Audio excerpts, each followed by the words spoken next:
You are now listening to the Hot Take UFC Hot 300, the BMF title is going to be contested. It is going to be on the line. It'll be Justin, the Highlight Gaethje, defending his belt against Max Blessed Holloway, going up to 155 in a 5-round BMF title fight.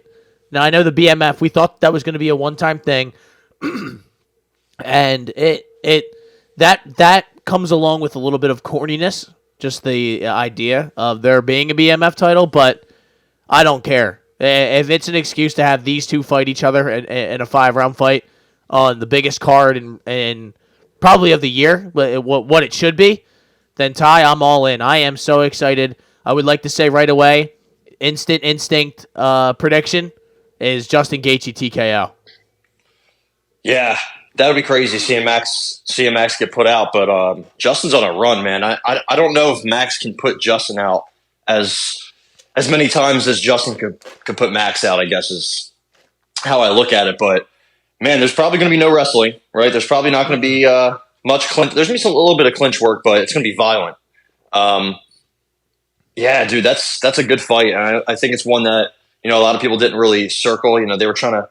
There's so many people were trying to act like UFC 300 was going to be the return of Rousey, Brock Lesnar, Frank Mir, Fedor.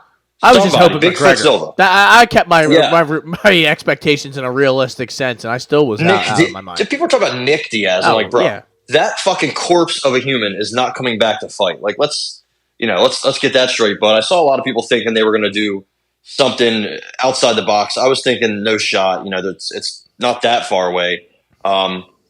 Jim Miller how about Jim Miller going to be on UFC 100, 200, and 300? Yeah. That is insane. Also, Tapology has a new layout on their site, so that's going to be hard to get used to. But oh man, we win 1 week and they change it. 299, I can't fucking wait for that. But 300, dude, I don't want to say it's underrated or it's going to be better, but back-to-back amazing pay-per-views. I can't fucking wait. I think 300 is close to being finalized, right? Yeah, I think they're just going to need a couple, I don't know what they're going to do. They're missing, another title fight. Probably one more. I don't know if they're going to do 2 more. They potentially could, but I think they're missing one. And we could go back and forth between Edwards and Bilal. I think so. Poatan and Jamal Hill. But those are the 2 that I would go back and forth on. I don't...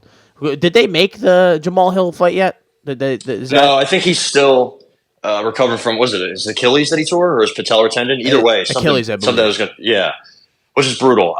I'm gutted for him, the fact that happened right in the middle of his prime, right as he was starting to get going. What a performance against Glover, and then that happens, Now suddenly 205 has life. Ankalaev is, showing up, being the guy that we thought he could be, at least as of late. And then you still got Hill. Rakic has a huge, huge chance to get himself back in the title picture with a win over Yuri Prohaska. When's the last time we even saw Alexander Rakic? I guess it was when he snapped his leg, right, against Blachowicz. So almost 2 years off. That's not ideal, but he's a big dude. He can provide some different looks. So I'm excited. I'm excited what we can do what they can do at 205.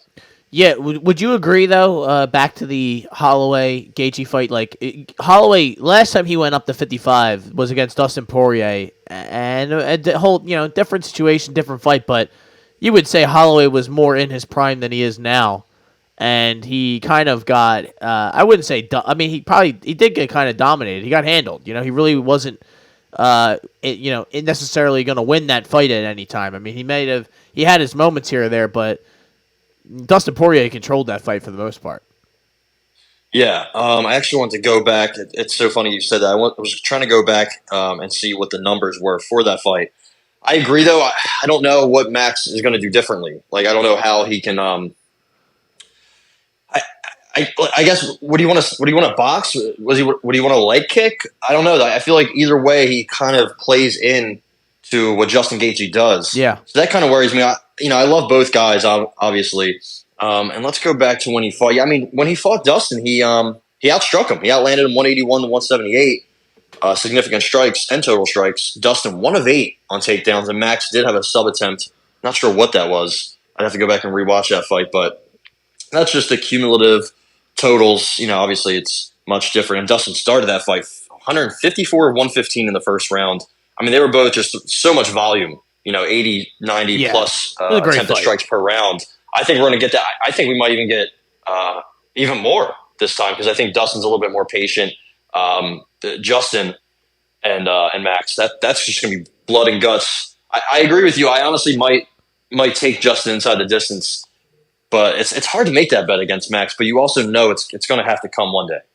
Yeah, I just think it's a bad fight for him. It really is. Like I didn't. I mean, at any point though, if that's what somebody was like, whoever he was going to fight, he's going to be up against it. If he was going to fight Topuria, if he was going to fight Josh Emmett, I mean, I think he would beat Josh Emmett, but the danger is still there of that bomb landing on him, and at some point, his chin is going to give out on him. He has been fighting for such a long time. He's been in all these different wars. There's, something's got to give at a certain point. But right now, Justin Gaethje's minus 215, dude.